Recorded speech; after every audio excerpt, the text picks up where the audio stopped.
You've been through the research phase, you've hashed out a new visual identity and a messaging strategy. You've worked out the logistics of putting your new brand everywhere it needs to be. You're finally ready to show your rebrand off to the world. So, what's the best way to go about it? MC? Dave? Why make a fuss about a rebrand and tell the world about it? Why not just launch it under the cover of darkness and let customers just discover it? Yeah, well, I think it's an exciting time, an exciting opportunity. Presumably you've put a lot of work into it. And, as we talked about in previous episodes leading up to this, there's probably a pretty good reason why you're doing it. And I think there's probably a good chance that part of that reason is to garner some new positive attention. So, yeah, I think why not make the most of it? Yeah, a lot of heavy-duty thinking goes into a rebrand, and that heavy-duty thinking is something that's got to be launched, I think. It's got to be, told in a story type of format, and it's an opportunity to use it as a marketing activity, although it's not marketing, but it can be used as a marketing activity. So, yeah, I definitely see an opportunity there to launch it the right way. It's interesting you say there about the idea of telling the story. So do you even dive into telling customers why you're rebranding or how you got to where you got to? Yeah, I think you do. I guess back in the day, maybe you just rebranded and there wasn't a lot of dialogue in and around why rebrand happened, or maybe it wasn't communicated really well. But I think this is the opportunity for a rebrand relaunch. Is that too many re's in one sentence? That you have the opportunity to tell the story about why the rebrand happened, and what the reason. And usually it's because there's a shift, right, of some sort in the business. Yeah. Like there's a real reason for it. And if there is a real reason for it, then you should be talking about what that real reason is for the rebrand. Yeah, it's interesting. I hadn't almost considered that, but it's almost a good excuse, as you say, say if your service offering has changed, it's an excuse to really highlight that, hey, this has changed. These are the new things to look out for, Yeah, and I think I wouldn't say as businesses we're always scratching for something to talk about, but No. but we do. But there is an opportunity to turn this into something that almost resembles a campaign, a marketing campaign, and that opportunity, you shouldn't let that slide. I think every brand, if you go through the rebrand process, not only will you have different assets, you're going to have maybe a different product offering, maybe you're shifting a direction in the business, but you've also got this new story to tell, so you might as well tell it. Sure. So yeah, I guess just talking about right ways to do it. Anything come to mind there in terms of a right or wrong way even to do a relaunch? Well, for me, first and foremost, and I'm sure you won't be surprised by this, but it's all about being prepared. For me, I think making sure that not just all the assets and the collateral and everything is prepared, but making sure that you've prepared people for it as well.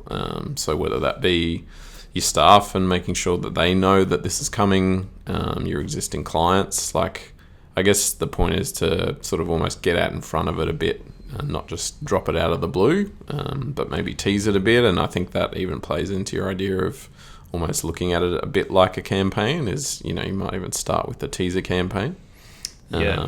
But I think there certainly would be circumstances where you might want it to feel completely like a surprise. But I'd say more on the average scenario, you maybe want a bit of sort of preamble out there so that people know it's coming.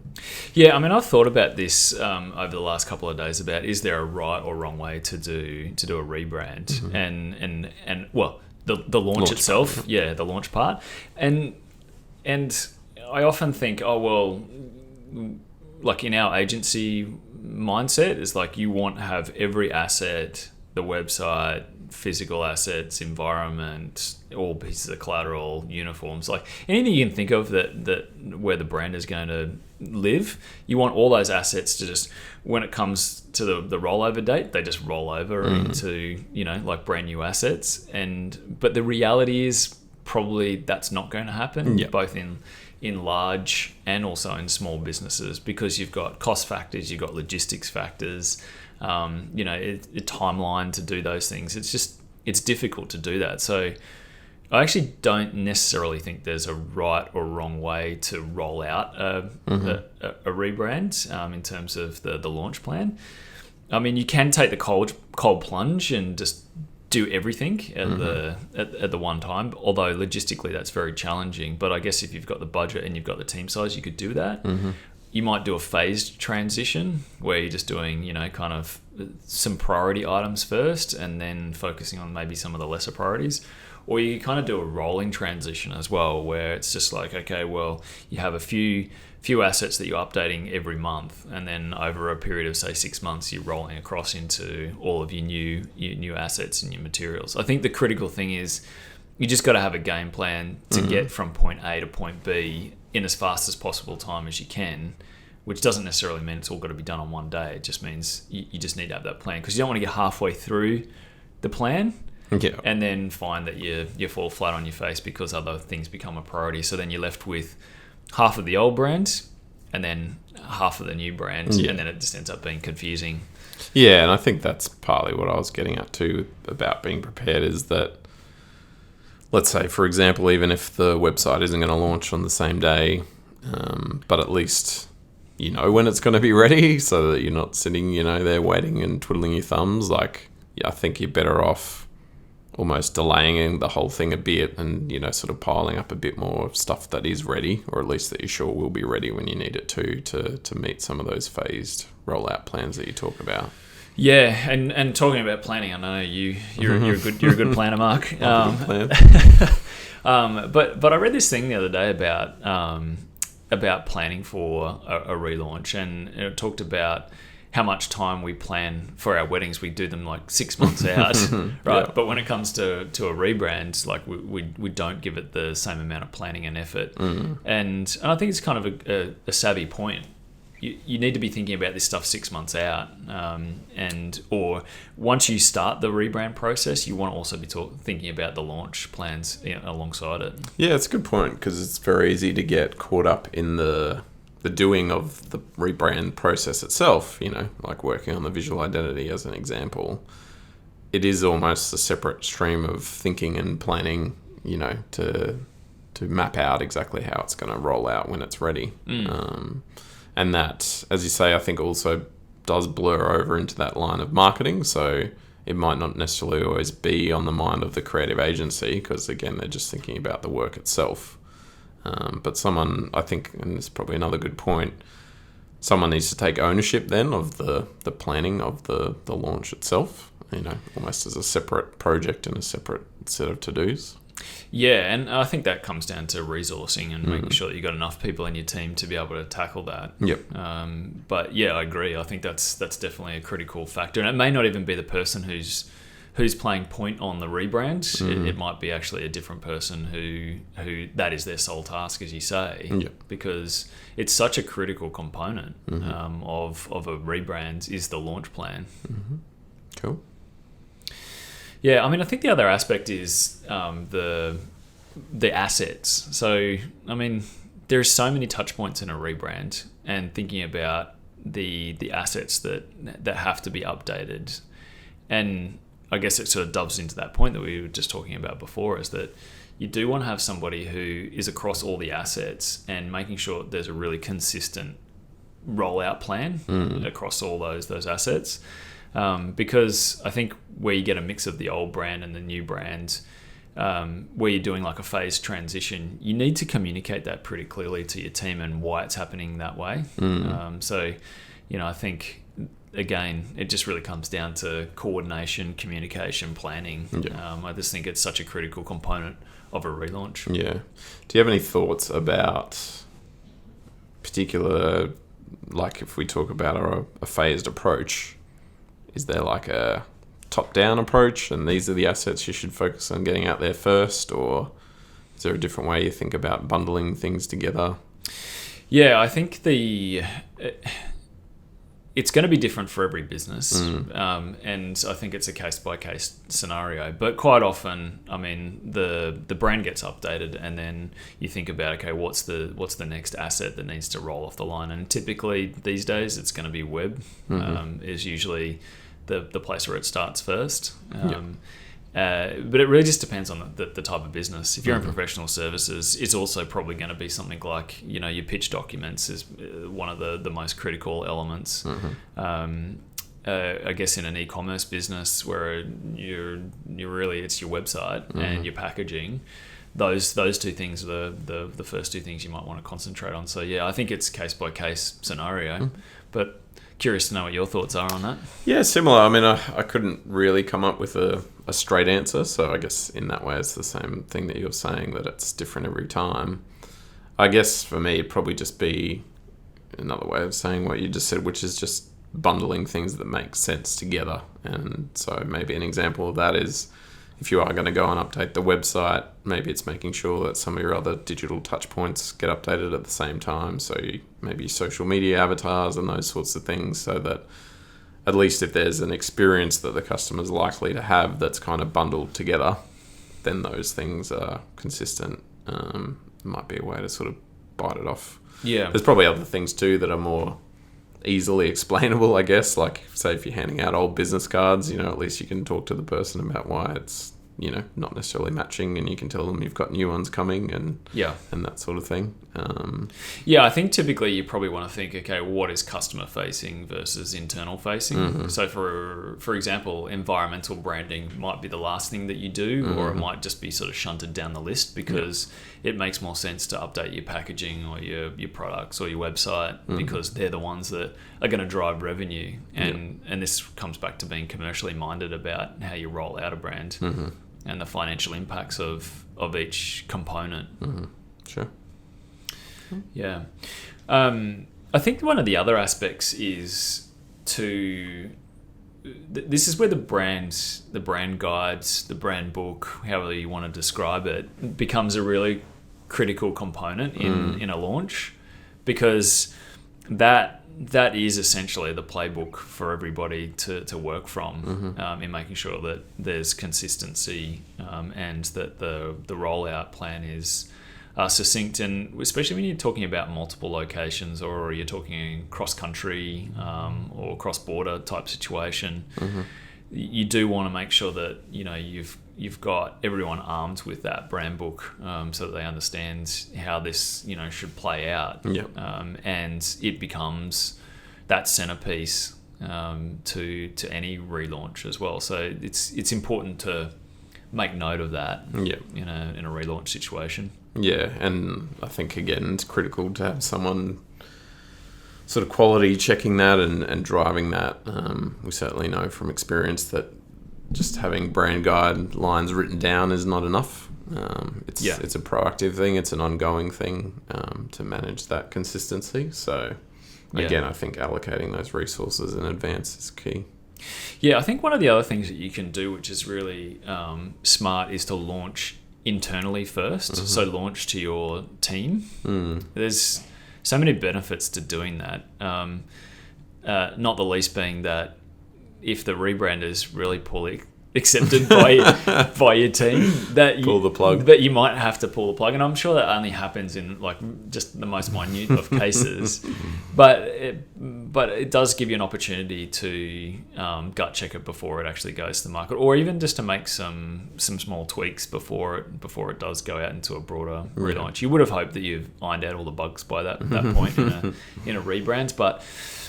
Yeah, I think launching it to your team internally is great because it gives you the opportunity to practice the story as well, and to talk about why you did the rebrand and what does it mean. And I think it also brings them along for the ride. And we've talked a bit about this as an idea throughout the podcast, that taking the broader team along for the ride is really important. If they have been involved in that conversation right from the start of a rebrand, they're going to love to see the net result of it before anybody else does, giving them the inside look. Yeah, it's certainly an opportunity to build a bit of excitement about what's going to happen. And as you say, it's almost a bit secret squirrel, so that's cool too. Yeah. Because I think one of the things that you're aiming at when the relaunch does happen is that it creates buzz, and part of that has to be, everyone in your building's talking about it. Like, that's great, because they'll be talking to clients one-on-one about it. It's not always going to be, a conversation with the brand manager. Like, they can't have every conversation about the new brand. So you want your staff to be educated and excited about it so that they can have those chats for you. Yeah, and I think in a practical sense, like if you're the brand manager and it's your job to unveil that to your team, like take them through like the whole journey, like show them the discarded stuff that didn't make it, past the cutting room floor, and take them all the way through the journey and how you ended up with the mark that you ended up with, why you're using the colors that you're using, how it's going to differentiate you from the marketplace, because they're the front line, like they're the advocates for this brand, and if they're behind it, then you've done at least 80% of your job as a brand manager. So yeah, I think launching internally first can be a really savvy move. Cool. Anything else on your list there in terms of tips? Yeah, I think really, just as you alluded to before, it is a good time for a bit of a marketing push, I think. Whether that's, I guess, just throwing a bit more at your ad spend than you might usually do, or coming up with, I guess, almost a campaigny type idea on top of the rebrand itself. So whether that includes like a bit of an offer, an enticement to use your service or your product that might coincide, or whether it's just brand building, advertising, that sort of stuff. I think it's just a bit of a point in time, where you might consider, I guess, putting a bit more weight behind your marketing. Yeah, good call. I like that. And I think just in terms of launching it to your customers, it's just thinking about sequencing and how you do it. Like if you're in professional services, for example, there'll be customers that you'll have that you ring them on a weekly basis. You might, like when you're thinking about how to launch it to them, maybe even a phone call to some of your bigger customers is not a bad way to just talk them through it. And that doesn't mean half an hour for every client. It just might mean a little 5-minute phone call to your biggest customers, just to step them through why the rebrand's happening, and to look out for an email which will come at some point, which would start off that sort of story about the rebrands. Yeah. I think if you're in an e-commerce type situation, you could probably do a special mail out to your most active customers. Maybe you think they might not care that much, but I think if they're regular customers or they've been active in your business, they're probably going to be interested in the story and why you did it. And again, it just comes back to this marketing angle that we were talking about. Yeah.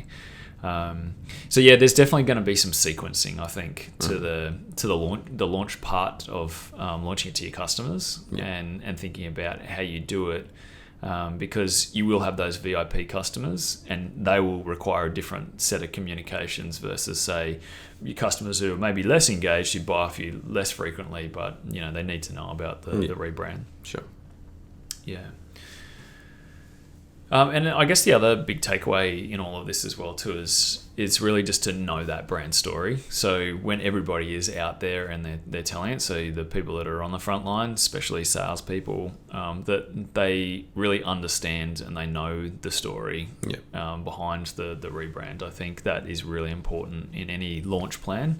And so that really comes back down to launching before you do the market launch to your team, but also giving them some materials as well, just to reference back, so that they know the brand story really well inside and out. Yeah, I think that's definitely one of the most challenging things, and we've seen it play out where, almost if you were to ask 10 people in the organisation, even what they're about, what their values are, what their service offering is, you'd get 10 different answers. Yeah. And I think that's just symptomatic of any business at any time. But as you say, this is a really great time to put the effort into that education and make sure that is getting cleaned up as part of this rebrand process. Yeah, I think that's a good point you make, is that it does over time become a little bit fragmented, and this is a reset. A rebrand is a reset. Yep. And I think the other thing that you can do finally is to actually create a launch event. You can't underestimate the power of a launch event to customers, and what that can do for your brand. again, it's the opportunity to almost do the rerun of the team launch, but do it for customers, and make a bit of a song and dance about it. You don't do it all the time, so it's potentially something that only happens once every 20 years. So take the opportunity to do something big for it. Yeah, I think as you say that brings those people involved along for the ride. So as you say, if it is then involving your VIP customers in that launch event, it's not just good from a marketing or a PR point of view, but it's also good for making those people that are special to you feel special. A few bevies never goes astray. Yeah, definitely. Yeah.